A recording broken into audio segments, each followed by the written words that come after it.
Shalom Bapak Ibu Saudara yang dikasihi Tuhan. Seri pengajaran hari ini Senin 3 Mei 2021 berjudul Mengenali Pengajar Palsu. Saudara, kenyataan bahwa pengajar palsu memang nyata ada. Maka setiap orang percaya jangan hanya mendengar saja, tetapi juga harus waspada. Dalam Roma 16 ayat 17 sampai 18 dikatakan demikian. Tetapi aku menasihatkan kamu, saudara-saudara, supaya kamu waspada terhadap mereka yang bertentangan dengan pengajaran yang telah kamu terima, menimbulkan perpecahan dan godaan. Sebab itu, hindarilah mereka, sebab orang-orang demikian tidak melayani Kristus Tuhan kita, tetapi melayani perut mereka sendiri. Dan dengan kata-kata mereka yang muluk-muluk dan bahasa mereka yang manis, mereka menipu orang-orang yang tulus hatinya.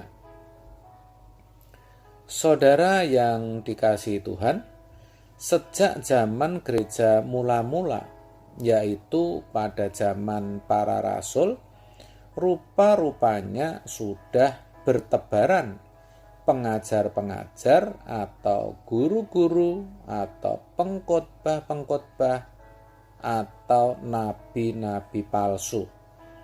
Saya katakan bertebaran karena hal itu terjadi di beberapa jemaat dan dicatat dalam Alkitab. Misalnya di Roma 16 ayat 17 sampai 18. Galatia 1 ayat 6. Beberapa kali dicatat di surat Korintus. Juga di 1 Yohanes 4 ayat 4 sampai 5 dan seterusnya. Di zaman gereja sekarang ini pun para pengajar yang demikian masih ada, bahkan semakin besar jumlahnya menjelang kedatangan Kristus yang kedua kali. Oleh sebab itu, melalui kebenaran firman Tuhan ini, Tuhan menasihati agar kita waspada dan menghindari atau menjauhi para pengajar yang seperti itu. Para pengajar palsu itu harus dihindari atau dijauhi, karena hanya akan menipu orang-orang yang tulus hatinya.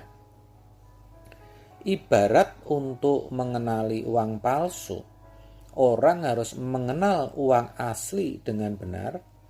Demikian, orang percaya harus mengerti kebenaran firman yang murni.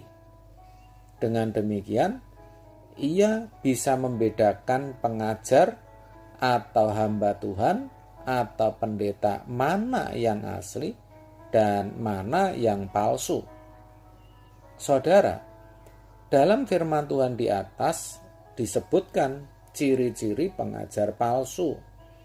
Di antaranya, mereka menimbulkan perpecahan dan godaan. Mereka melayani perut mereka sendiri.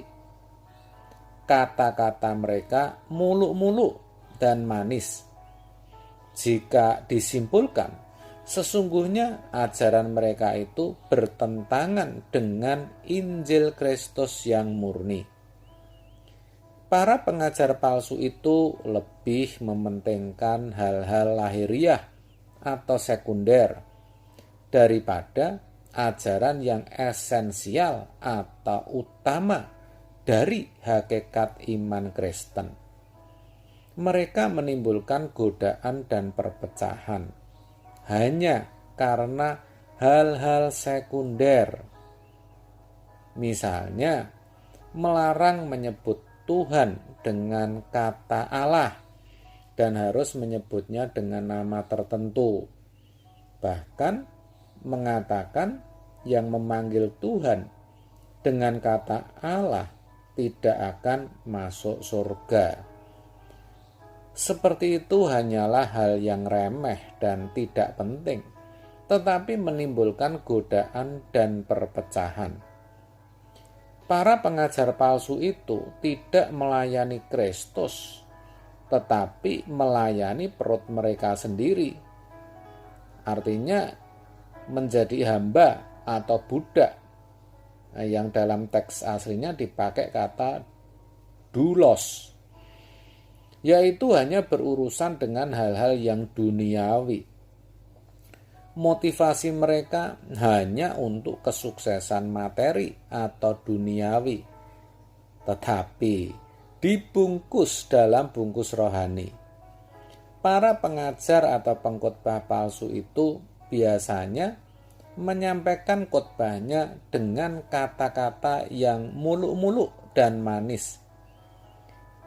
Yang namanya muluk-muluk itu mengandung arti tinggi-tinggi, indah-indah, spektakuler, mempesona, dan manis atau enak didengar. Yang itu biasanya berhubungan dengan janji-janji. Contoh, jika kamu memberi, maka kamu akan menerima kembali 60 kali lipat, 100 kali lipat. Engkau pasti secara materi diberkati berlimpah-limpah, dan sebagainya. Waspadalah, jangan sampai khayalmu sudah sampai di langit sab 7, tetapi realita atau kenyataan hidupmu masih di bumi. Jangan menghidupi khayalan palsu yang ditabur oleh pengkhotbah-pengkhotbah palsu. Menjadi pemalas dan tidak berintegritas karena hidup dalam fata morgana iman. Jangan sampai ketulus murnian hati kita dalam mengasihi Tuhan digeser oleh perkara duniawi karena ajaran guru-guru palsu. Jadilah bijak dengan menghindari atau menjauhi pengkhotbah-pengkhotbah palsu. Saudara, percayalah, kita pasti bisa terhindar dan menang dari semua itu. Firman-Nya berkata, "Kamu berasal dari Allah, anak-anakku, dan kamu telah mengalahkan nabi-nabi palsu itu. Sebab roh yang ada di dalam kamu lebih besar daripada roh yang ada di dalam dunia. Mereka berasal dari dunia. Sebab itu mereka berbicara tentang hal-hal duniawi dan dunia mendengarkan mereka." 1 Yohanes 4 ayat 4 sampai 5. Amin. Tuhan Yesus memberkati.